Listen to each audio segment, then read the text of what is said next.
Ahí está, ya nos avisó. Em, sí, está activo. Fíjate que está. Bueno, ahí estamos.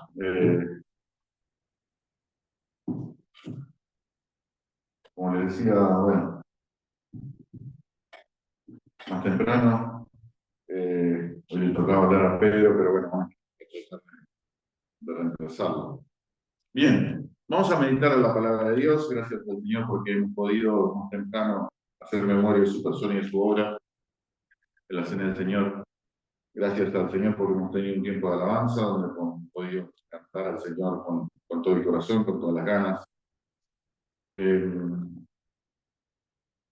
Se nota también el silencio de nuevo, vieron que hay mucha paz y amor. Los niños están allá en la plaza hoy por el Día del Niño. Pero bueno, acá estamos.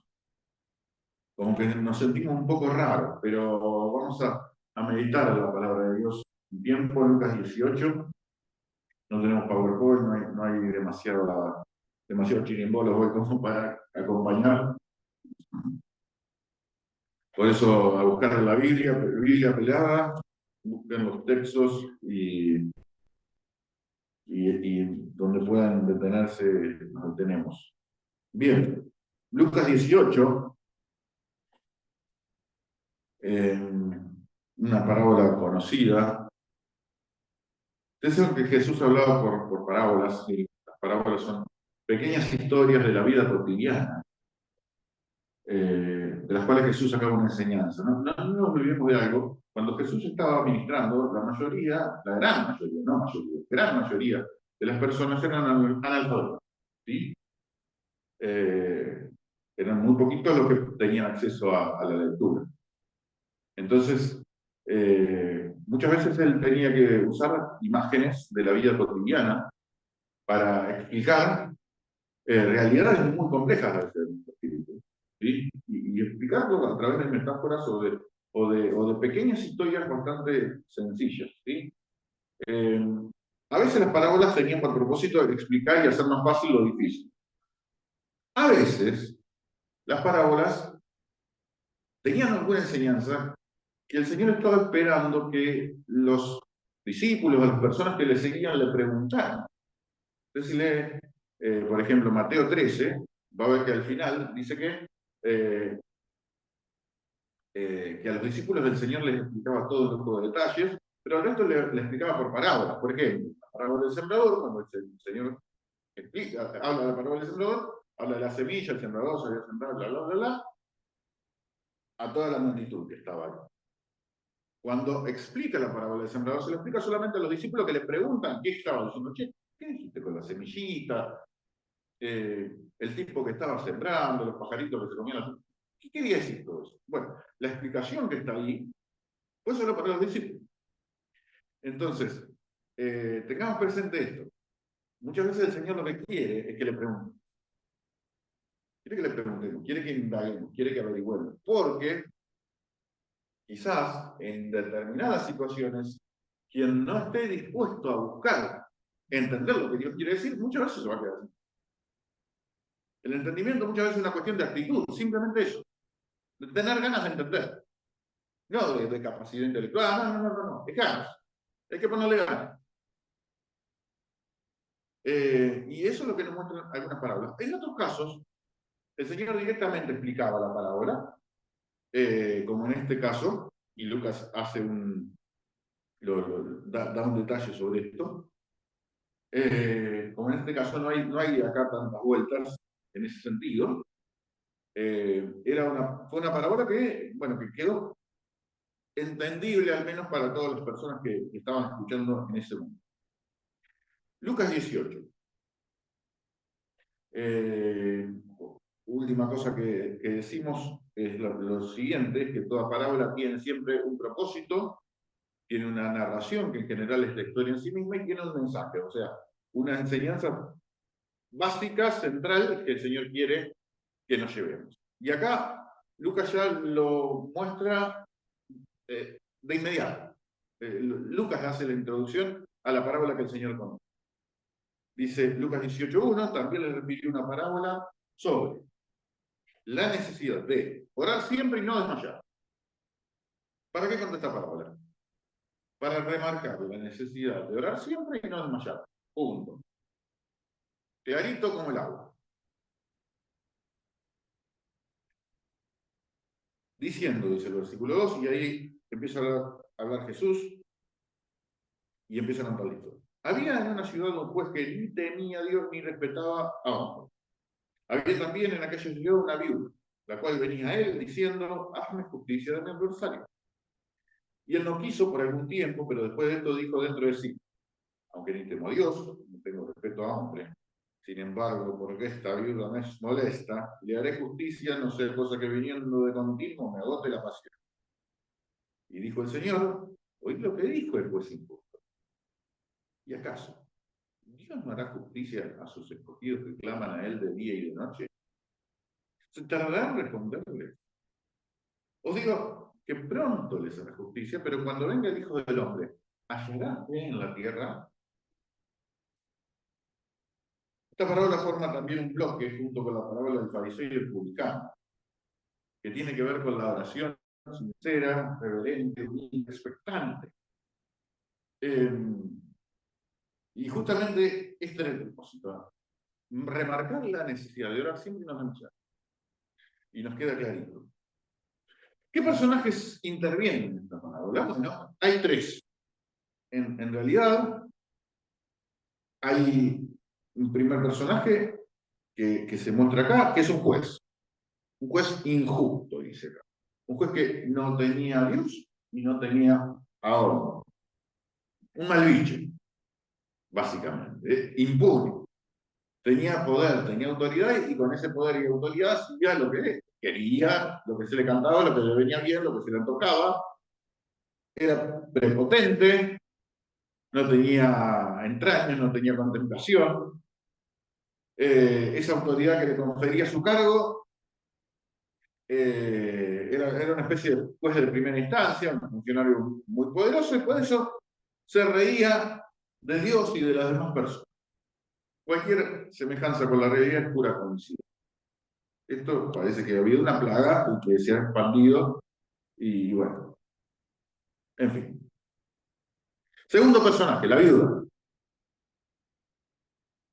La viuda no necesariamente era una mujer anciana, ¿sí? Recuerden que antes las mujeres se casaban 13, 14, 15 años, ya se casaban, ¿sí? Por ahí si una persona una mujer quedaba viuda joven, nada, podía ocurrir que quedara desamparada. No existía jubilación, no existía pensión, eran de las personas más desprotegidas que había las viudas en aquel tiempo. De hecho, cuando Jesús habla de desamparo, los símbolos que usa para hablar de desamparo es las viudas, los huérfanos y los extranjeros refugiados. Esas tres clases de personas eran los más desamparados de los.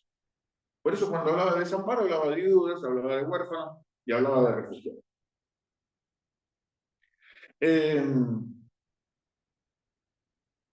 Posiblemente su pleito era una cuestión de dinero, porque la petición se hace ante un juez, no ante un tribunal.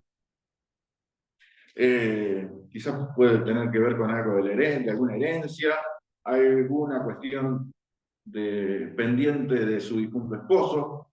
No se entra demasiado en detalle, pero se puede pensar que podía venir por ese lado la cosa. Pero bueno, el juez no le daba ni 5. No tenía ninguna manera de lograr que le haga justicia, y tampoco lo que tenía era el lubricante, eso que se usa a veces para que las cosas funcionen más rápido. No tenía forma de adornar al juez, cosa que también pasaba, y bueno, pasa y hasta el día del juicio final va a seguir pasando, donde hay un pequeño retorno podía hacer arreglar un poco las cosas y que las cosas funcionaran. Y bueno, evidentemente no tenía. Es posible que el tercer personaje de la historia, del cual ya no tenemos prácticamente detalles, que era el adversario, puede ocurrir que hubiera sido más adinerado que ella, por eso tampoco tenía demasiado éxito en sus peticiones.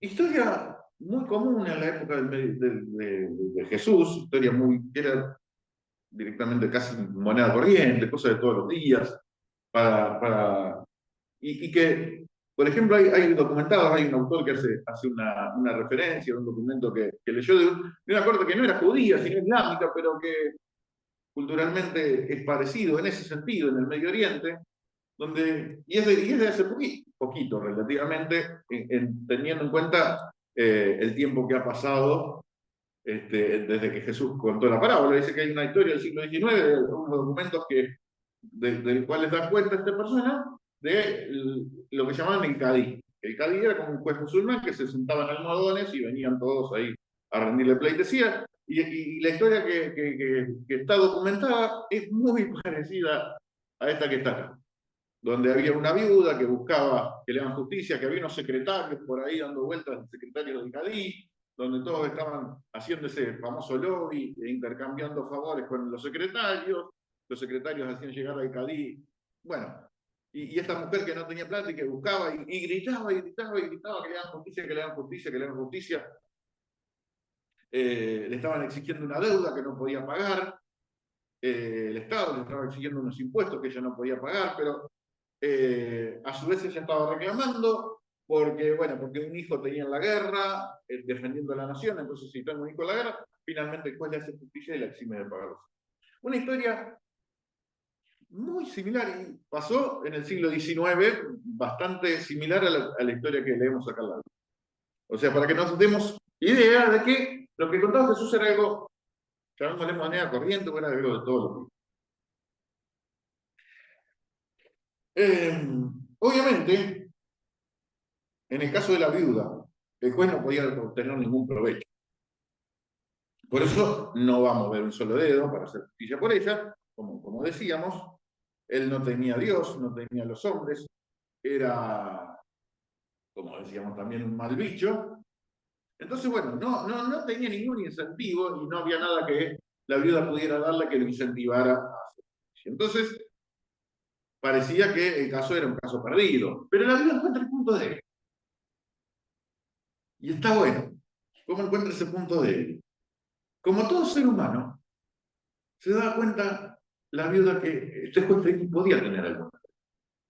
Y el punto débil, en donde a todos nos aprieta el zapato más que mal, es la paciencia que podemos llegar. Todos tenemos un límite en nuestra paciencia. En algún momento ese límite se cruza y o explotamos o buscamos algunas válvulas que descomprima y que haga que la paciencia no llegue a ese límite. Entonces, con esa extraña habilidad que parece ser que tenía esta mujer, empezó todos los días, día y noche. Haceme justicia a mi adversario, haceme justicia a mi adversario. Y claro, la insistencia es un multiplicador de la fuerza muchas veces, cuando la fuerza es pequeña. Y ustedes saben, ¿no? Cuando hay que obradar una piedra, un martillo, no puede hacer nada. Con una gotita de agua, ta, ta, ta, ta, ta. Y en este sentido es positivo, ¿no? Ustedes recuerdan, hay un texto en el libro de Proverbios que dice que la mujer rencillosa es como gotera continua. Es un texto en el cual se habla en sentido negativo, pero acá en un sentido positivo, esta gotera continua era ta, ta, ta, ta. Y después la paciencia iba llegando al cuello, iba superando, ya estaba por salir el humito de las orejas. Un juez poderoso, duro, inflexible, materialista, antipático, grosero, engreído, finalmente no tiene más remedio que doblegar su voluntad ante, ante la gotera continua. Ahora fíjate, la enseñanza que Jesús da, clarísima. Un hombre como este, que no temía a Dios, no temía a los hombres, era un engreído, malhumorado, mal bicho, hacía lo que quería, tiene que aflojar y hacer justicia. Dice, si un hombre como este actúa con justicia, ¿cuánto más el Padre lo hará? Fíjense lo que dice el versículo 6 y el versículo 7. Dijo el Señor, oíd lo que dijo el juez injusto, ¿acaso Dios no hará justicia a sus escogidos que claman a Él de día y de noche? Estamos hablando de un juez injusto y de una persona totalmente apartada de lo que es el temor. Y nosotros estamos hablando de un juez justo y de un Dios todopoderoso y de un Dios de amor. Y dice, ¿ustedes se piensan que se va a tardar en responderle? El Señor ya le había anunciado a los discípulos y especialmente a los discípulos, pero también al resto de la gente, lo volvería a hacer luego, que vendría un tiempo de persecución. Iba a venir un tiempo difícil, iba a venir tiempos de martirio. Eh, todos los seguidores de él iban a sufrir situaciones difíciles, situaciones de tribulación. Por eso le dice que no tengan miedo, porque Dios va a hacer justicia de ellos, aunque parecía que se tarde. Por eso el apóstol Pedro después retoma quizás esta idea cuando dice: el Señor no retarda su promesa como algunos la tienen por tardanza, sino que es paciente para con todos. No se está tardando por una cuestión de, eh, de que se demora o de que tarda. No, no, no. Está esperando primero en su paciencia justamente que todos procedan al arrepentimiento. En cuanto a el regreso del Señor, ¿no? Estaba hablando de eso. ¿Por qué no vuelve? ¿Y dónde está la promesa del volvimiento? Decían, bueno, no, no. El Señor no retarda su promesa, según algunos la tienen por tardanza, sino que es paciente para con todo, esperando que todos procedan a la. Esa es un poco la idea que Pedro transmite. Y claro, Lucas escribe más o menos en el año 61, 62 después de Cristo, cuando ya se empezaba a hablar justamente de esto, más o menos para la misma época que Pedro escribe también su carta, y se empezaba a hablar de la demora en el regreso de Jesús, que estaba prometido. Y claro, esta parábola, de la cual solamente Lucas toma referencia, ven que en los otros evangelios no se cuenta, esta parábola de Lucas tiene una clara intención de, evidentemente con toda su investigación que hizo, había documentado también que Jesús había contado esta parábola, y él se encarga de dejarlo por escrito, y se encarga de remarcar también cuál era el propósito que Jesús tenía al comentar esta parábola, al comentar esta historia. Y como decíamos, la enseñanza es clara. Dice, la necesidad de orar siempre y no desmayar. A veces parece que la oración no se escucha. A veces parece que estamos hablando del tema. A veces parece que en lugar de establecer un diálogo, establecemos un monólogo. Sí, sucede, parece, pero tan solo parece. Y Jesús lo que dice acá es: ustedes necesitan seguir orando, ustedes necesitan seguir perseverando, ustedes necesitan seguir siendo humildes a la hora de presentarse delante de Dios, y es necesario seguir adelante. Es necesario no rendirse ante el cansancio como no se rendía la viuda. Es necesario no rendirse ante el desánimo. A veces hay que aprender también a orar bajo circunstancias complejas, a orar en la aridez, a orar en el vacío. Pasa que a veces estamos acostumbrados a escuchar tantos testimonios de historias, a veces, wow, espectaculares, tremendas, y gloria a Dios por eso. No, no, yo no pongo en duda nada, ¿eh? Ojo, ojo, ojo con estas cuestiones. Pero a veces los testimonios positivos es como que decís: che, ¿y a mí cuándo me toca? ¿Qué soy? ¿El último lejón del tarro? Y no somos el último lejón del tarro, pero en alguna cuestión que tiene que ver con la soberanía de Dios, la cosa todavía está en stand-by, parece frenada. Pero cuando la cosa está frenada, cuando estamos en la desolación, cuando todo puede parecer que se vuelve oscuro, como a veces cantamos, cuando la causa está perdida, cuando la tristeza se apodera de nosotros, es ahí cuando Dios dice: seguí, perseverar, continuar, no aflojes. Seguí hablando con Dios aunque parezca que te estás desilusionando. Ustedes saben que hay dos formas de hacer una huelga, ¿no? De hacer un paro. Pero no, usamos más la palabra paro que huelga. Pero ustedes saben que hay dos, ¿no? La común. Cuando un gremio tiene que protestar, ¿qué hace? Deja trabajar. ¿Sí? Eso se conoce como huelga a la europea, que se ha exportado a prácticamente todo el mundo, y lo que normalmente se hace cuando hay una protesta es una huelga a la europea. ¿Sí? Listo. Acá hay que protestar, hay una cuestión, hay un derecho que está En discusión, listo, parámetro. Eso es la huelga a la europea. Ustedes saben que hay otro tipo de huelga, que es la huelga a la japonesa. ¿Sabes lo que hacen los japoneses a veces cuando tienen que hacer huelga? Los japoneses trabajan más, porque le hacen más lío a los patrones, porque después no saben dónde poner el stock que están produciendo. Ahí hay todo un tema. Y los japoneses trabajan más, y más intensamente cuando están protestando. Cosa de japoneses, nada más que se le puede ocurrir solamente a los japoneses. Pero bueno, son así. Y a veces como que pareciera, también un autor hace, con la oración a veces pasa como esto, ¿no? Necesitamos hacer huelga a la japonesa. A ver, seguir. La cosa está más complicada, y bueno, dale, y dale.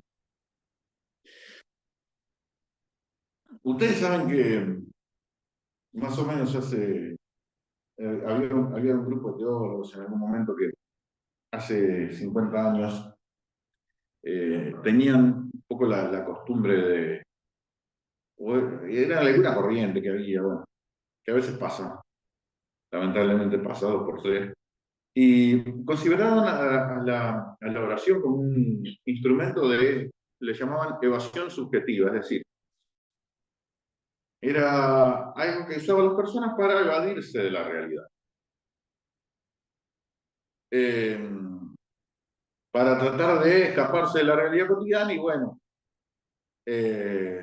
nada, un tiempo de lo que llamamos la oración podía servir de evasión subjetiva, es decir, uno se olvida, se desconecta, eh, y bueno, y pensando que un ser superior los está escuchando, bueno, entonces se quedan tranquilos y se calman.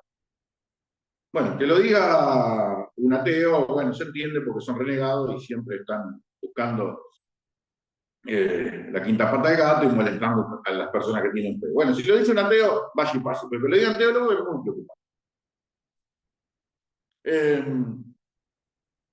Es cierto que a veces en la oración existe algún componente medio egoísta, muy emocionalista, que buscamos alguna cuestión de emocional y demás. Eso a veces pasa, pero eso son deformaciones, pero la deformación no quita la enseñanza central y primaria que Dios nos quiere dar.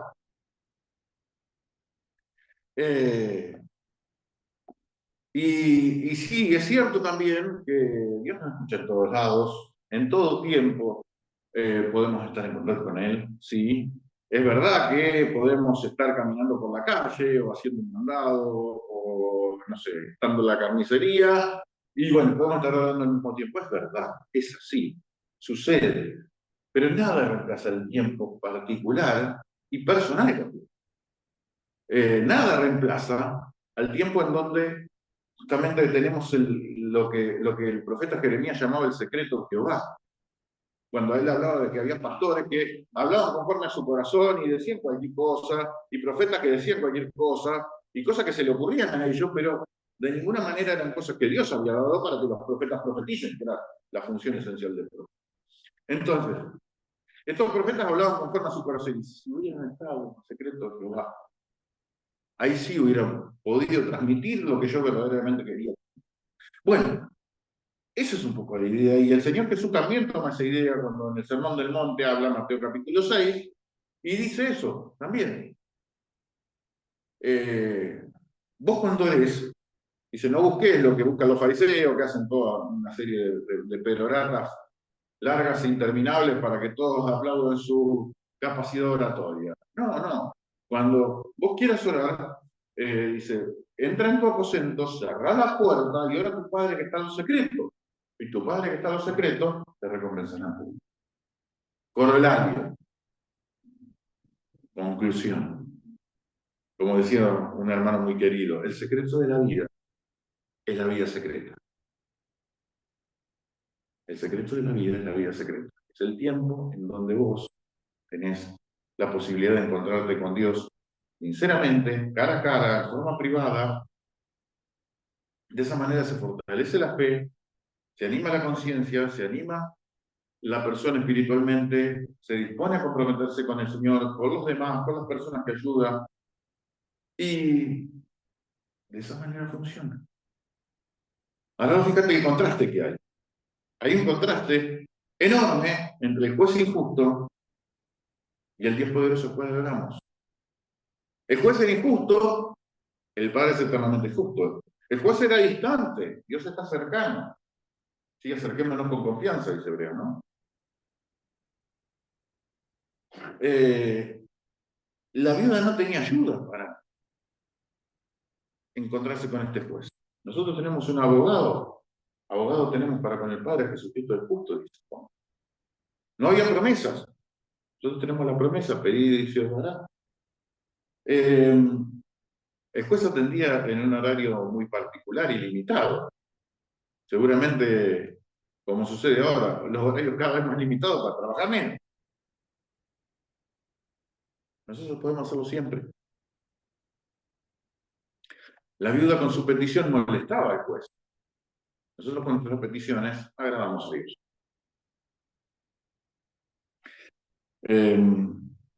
Hace un tiempo escuché a un hermano que contaba la historia de una mujer que ya era grande y toda la vida había sufrido porque había instruido a su hijo en el camino del Señor, pero su hijo había hecho una carrera profesional, le había ido bien, se había olvidado completamente de Dios, estaba dedicándose a tener éxito, a formar su familia y demás, pero ella seguía orando y seguía orando y seguía orando y, y seguía orando por su hijo, ¿no? Bueno, cuestión, pasó el tiempo, siguió orando, siguió orando, siguió orando, siguió orando y se murió. Se murió orando. Y no vio ningún cambio, no vio absolutamente nada. Su hijo siguió exactamente igual, de la misma forma eh, que había estado toda la vida. Y cuenta, cuenta este hermano que, sé que, bueno, que el hijo después fue a la casa de la madre también justamente a poner en orden, a ir vaciando la casa, ¿vieron? Las cosas que suceden en esos casos, se fue vaciando la casa también para ponerla en venta y demás. Y dice que cuando fueron a la habitación de ella, a correr todos los muebles y demás, sobre todo corrieron la cama donde ella dormía, y tenía piso de parquet. Y en el piso de parquet había dos marquitas, dos huequitos, que eran los huecos de la rodilla de ella donde se apoyaba siempre para... Dice que el tipo quedó conmovido y después al poco tiempo volvió al Señor. Y es eso, es eso. No importa el resultado, no importa cómo funciona la cosa, es eso, es seguir, seguir, seguir y no desmayar. El Señor Jesús cuando termina la historia, nada que hay un problema. Y sí, ciertamente tenemos un problema. Con el tema de la oración y como cualquier otro tema que tenga que ver con la vida espiritual. Tenemos un problema. Porque Él dice, sí, ¿acaso Dios no hará justicia a sus pidos que claman de día y de noche? ¿Se tardarán a responderle? Retóricamente le está preguntando eso. Podemos decir, no, seguro que no. Amén, vamos todavía. Pero Jesús dice, versículo 8, os digo que pronto le hará justicia, pero cuando venga el Hijo del Hombre, ¿hallará fe en la tierra? Tenemos ese problema. Tenemos ese problema y frente a eso nos tenemos que enfocar. Porque al último, a veces no tiene tanto que ver con las circunstancias que vivimos, que las circunstancias pueden ser buenas, regulares o malas, sino con la actitud que tomamos frente a las circunstancias. Y cómo también nosotros nos disciplinamos espiritualmente. Usted sabe, dice el Señor Jesús, hallará fe en la tierra. Usted sabe que la fe no se compra en la farmacia. El Señor mismo Jesús, Pablo mismo en Romanos dice, la fe viene por el oír y el oír por la palabra de Dios. No hay manera de hacer que se pegue. No hay alternativa. Entonces, hallará fe en la tierra. Y si no le ponemos ganas va a ser difícil. Tenemos la necesidad. Está todo claro, la enseñanza es precisa, directa, contundente, tenemos todas las herramientas en las manos, pero a veces no queremos. Y eso es una realidad. Fíjate, déjame que te lea 3 textos más rapiditos y con esto terminamos. Mirá, segunda carta de Pablo escribiendo a los Corintios. Buscá este texto si podés, porque realmente está muy bueno. Segunda carta de Pablo a los Corintios, capítulo 4. Claro, Pablo está narrando lo que a ellos les tocaba vivir y, y lo que significaba desarrollar el apostolado en medio de un contexto enormemente difícil, donde había persecución de parte de los judíos, persecución de los romanos, había contextos hostiles, había gente que había perdido a su familia por seguir al Señor. Y Pablo le dice, miren, contexto, también la ciudad, la cultura griega, donde muchas cartas se escribían, como era acá el caso de Corinto, eran culturas enormemente paganas. Y dice, Pablo le escribe, miren, capítulo 4, versículo 7, pero tenemos este tesoro en vasos de barro, para que la excelencia del poder sea de Dios y no de nosotros, que estamos atribulados en todo, mas no angustiados, en apuros, mas no desesperados, Pers perseguidos, mas no desamparados, derribados, pero no destruidos. Y entonces, cuando avanza un poquito más en el argumento de la historia, dice el versículo 16, 4:16, por tanto, no desmayamos, por tanto, no desmayamos. Aunque nuestro hombre exterior se va desgastando, en el interior no obstante se renueva de día en día, porque esta leve tribulación momentánea produce en nosotros un cada vez más excelente y eterno peso de gloria, no mirando nosotros las cosas que se ven, sino las que no se ven, porque las cosas que se ven son temporales, pero las que no se ven son eternas. El creyente no abandona ni abajo el agua. Esa es un poco la idea. Esa es un poco la idea. Como decía el poeta, no te das por vencido ni a un vencido. Eso también lo dijo el chino cuando se le venció el yogur en el supermercado y lo puso de nuevo en la góndola, ¿no? Pero bueno, son pequeñas cosas que a veces pasan.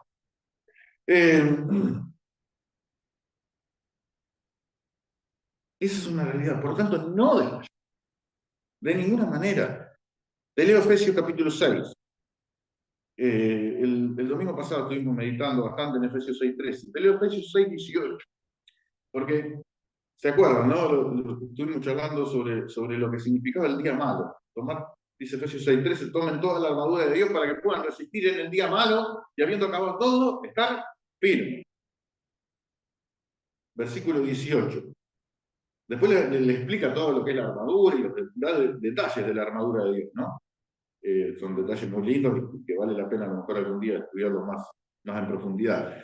Pero dice, al final de todo, dice el versículo 18, orando en todo tiempo, con toda oración y súplica en el Espíritu, y velando en ello con toda perseverancia y súplica, por todos los santos donde hay también necesidades de muchas personas que están en la congregación y que necesitan del apoyo y el soporte de los hermanos en oración. Existe la posibilidad que a veces no suceda lo que deseamos. Sí, claro que existe. Pero aún en esos casos, seguimos confiando en la soberanía. Te leo lo último, Daniel, capítulo 3. La historia es conocida, ¿no? La aprendemos en la escuelita dominical. Es una historia impactante, terrible. Tres personas que por ser fieles a Dios lo tiran en un horno ardiente, con fuego, como para que se achicharren y no quede ni la ceniza.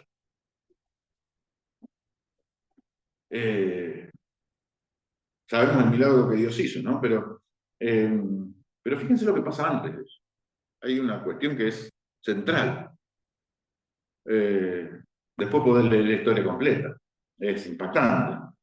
Pero ustedes saben que ellos se tenían, Sadrach, Mesach y Abednego le estaban pidiendo que se postraran delante de una estatua que había construido el rey Nabucodonosor, y todos los que no se los postraban tenían que lo tiraban al horno de fuego. Y bueno, cuando llegó el momento que todos se tenían que postrar, ellos se quedaron paraditos ahí, tranquilos, los acogotearon, bueno, vino todo esto que pasó, bueno, pero le vamos a dar otra oportunidad. Ellos eran funcionarios del gobierno, eran personas que tenían interés, y al rey hizo lo que nunca antes hacía, que era tener clemencia y dar una oportunidad para que alguien diga, bueno, está bien, te voy a dar otra chance porque te aprecio mucho, cosa que el rey en realidad no hacía prácticamente nunca, pero Cuando les dan esa oportunidad, ellos dicen, Daniel capítulo 3, versículo 16, ¿verdad que Mesac y Abednego respondieron al rey Nabucodonosor diciendo, no es necesario que te respondamos sobre este asunto? Y aquí nuestro Dios, a quien servimos, puede librarnos del horno de fuego ardiendo, y de tu mano, oh rey, nos liberará. Versículo 18. Y si no, o sea, existe la posibilidad que no nos libere. Sí, puede pasar. Y si no, y si Dios no me libera, y si Dios no hace el milagro, si no, sepa, oh rey, que no serviremos a tu Dios, ni tampoco adoraremos la estatua que has levantado. Si no, sigue igual la cosa, no cambia. Dios sigue siendo Dios. Yo voy a seguir confiando. Yo sé que el Señor me ha fortalecido y creo verdaderamente que va a ser una obra poderosa. Y si no hace esa obra como yo la espero, ¿qué importa? De acá no me muevo. Dios sigue siendo Dios.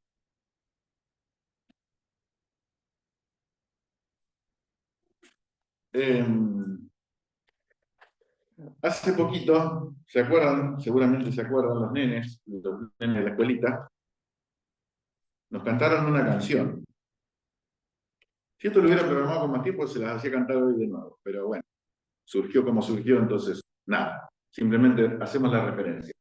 Pero seguramente te acordás, cuando estuvieron, no la última vez, sino una vez anterior. No fue la última, pero los nenes de la escuela nos cantaron una canción preciosa, hermosa, enorme. La letra era muy corta, pero enorme. Dice, cuando oro a veces Dios dice sí. Cuando oro a veces Dios sí dice espera. Y a veces dice no. Y es a causa de su amor. Pero siempre Dios contesta mi oración. Es así. Tenemos la necesidad de orar y no desmayar. Tenemos la necesidad de no tocar ni abajo del agua. El Señor está esperando. Y se hallará fe en la tierra cuando Él venga. ¿Sucederá? Bueno, la fe, decimos, no se compra más. Tenemos las herramientas para que la fe se fortalezca. Bueno, usemos las herramientas. Que la fe se fortalezca y que podamos orar siempre y no demás. Amén. Oramos. Señor, en esta hora te queremos agradecer, Señor, porque una vez más nos has traído